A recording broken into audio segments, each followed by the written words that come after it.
ഇന്ന് ഈ ജില്ലയിലെ വിദ്യാഭ്യാസ സ്ഥാപനങ്ങൾക്ക് അവധി പ്രഖ്യാപിച്ചു. വരും ദിവസങ്ങളിൽ മഴയുടെ ശക്തി കൂടുമെന്ന് കാലാവസ്ഥാ നിരീക്ഷണ കേന്ദ്രം. അതിൻ്റെ ഏറ്റവും പുതിയ അപ്ഡേഷനാണ് ഇന്ന് നമ്മൾ നോക്കാൻ പോകുന്നത്. വീഡിയോയിൽ വരുമ്പോൾ വീഡിയോ ലൈക്ക് ചെയ്യുക, ചാനൽ സബ്സ്ക്രൈബ് ചെയ്യാൻ വേണ്ടി ശ്രമിക്കുക. സംസ്ഥാനത്ത് ഇനിയും വരും ദിവസങ്ങളിൽ കനത്ത മഴയ്ക്ക് സാധ്യത ഉണ്ടാകുമെന്ന് കാലാവസ്ഥാ നിരീക്ഷണ കേന്ദ്രം അറിയിച്ചിട്ടുണ്ട്. കണ്ണൂർ, കാസർഗോഡ്, പത്തനംതിട്ട, കോട്ടയം, എറണാകുളം ജില്ലയിലൊക്കെ മഴയുടെ ശക്തി കൂടുകയാണ്. ശക്തമായ മഴ കാരണം ഇന്ന് പത്തനംതിട്ട, കോട്ടയം, എറണാകുളം തുടങ്ങിയ ജില്ലയിലെ മുഴുവൻ വിദ്യാഭ്യാസ സ്ഥാപനങ്ങൾക്കും ജില്ലാ കളക്ടർ അവധി പ്രഖ്യാപിച്ചിട്ടുണ്ട്. ഈ ജില്ലകളിൽ ഇനിയും മഴയുടെ ശക്തി കൂടുമെന്നാണ് കാലാവസ്ഥാ നിരീക്ഷണ കേന്ദ്രം അറിയിച്ചിട്ടുള്ളത്. പ്രൊഫഷണൽ കോളേജ് ഉൾപ്പെടെയുള്ള മുഴുവൻ വിദ്യാഭ്യാസ സ്ഥാപനങ്ങൾക്കാണ് നിലവിൽ അവധി പ്രഖ്യാപിച്ചിട്ടുള്ളത്. അതോടുകൂടി തന്നെ ഇന്ന് സംസ്ഥാനത്ത് പ്രവൃത്തി ദിവസമായിരിക്കും.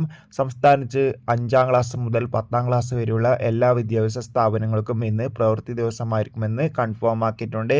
അതേസമയം LP+1+2 ക്ലാസ്സുകൾക്ക് അവധിയായിരിക്കുമെന്നും കൺഫേം ആക്കിയിട്ടുണ്ട്.